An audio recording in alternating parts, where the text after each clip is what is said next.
పులివెందులలో Telugu Desam party గెలుపు అన్నటువంటిది ఈ రోజు వరకు లేదు.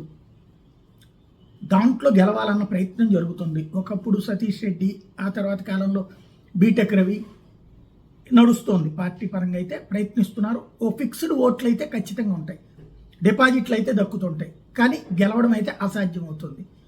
ఇప్పుడు తెలుగుదేశం అధికారంలో ఉంది. ఇప్పుడు ఒక సిస్టంలోకి తీసుకురావాలి. వాస్తవంగా బీటెక్ రవికి ఏ ఎమ్మెల్సీనో ఇస్తారనుకుంటే ఇవ్వలేదు. ఇదివరకు సతీష్ రెడ్డికి ఎమ్మెల్సీ ఇచ్చి తనకు సరైనటువంటి క్యాబినెట్ హోదా ఇవ్వలేదు. డిప్యూటీ స్పీకర్ లాంటిది, డిప్యూటీ చైర్పర్సన్ లాంటిది ఇచ్చి సరిపుచ్చారు. దాంతో అతను అక్కడ చేయలేదు. ఇప్పుడు బీటెక్ రవికి ఇవ్వట్లేదు. మళ్ళీ అక్కడ ప్రత్యర్థులను ప్రోత్సహిస్తున్నారు. ఇటు రామ్ గోపాల్ రెడ్డి ఎమ్మెల్సీగా ఉన్నటువంటి నేపథ్యంలో తనని ప్రోత్సహించడం ఒక ఎత్తు, బీటెక్ రవిని పక్కన పెట్టడం మరొక ఎత్తు. ఇప్పుడు వీళ్ళ వర్గాల మధ్యన భేదం, అట్లాగే పార్థసారథి రెడ్డి వాళ్ళ వర్గంతో గొడవ. తాజాగా ఇవాళ పులివెందులు టీడీపీ నియోజకవర్గ కార్యకర్తల సర్వసభ్య సమావేశంలో ఈ 3 వర్గాల కింద అనాలా, 2 వర్గాలు అనాలా, బాహాబాహికి దిగినటువంటి సంఘటన సంచలనం సృష్టిస్తుంది. ఆ దృశ్యాలు చూడవచ్చు.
అక్కడేమో ఓ పక్కన ఎమ్మెల్సీ రామ్ గోపాల్ రెడ్డిని వేదికని ఎక్కడానికి వీల్లేదని బీటెక్ రవి వర్గంతో ఒక గొడవ, రెండో పక్కన రామ్ గోపాల్ రెడ్డి, పార్థసారథి రెడ్డి వర్గాల మధ్యన బాహాబాహి, దీంతో గందరగోళం మధ్యన ముగిసింది.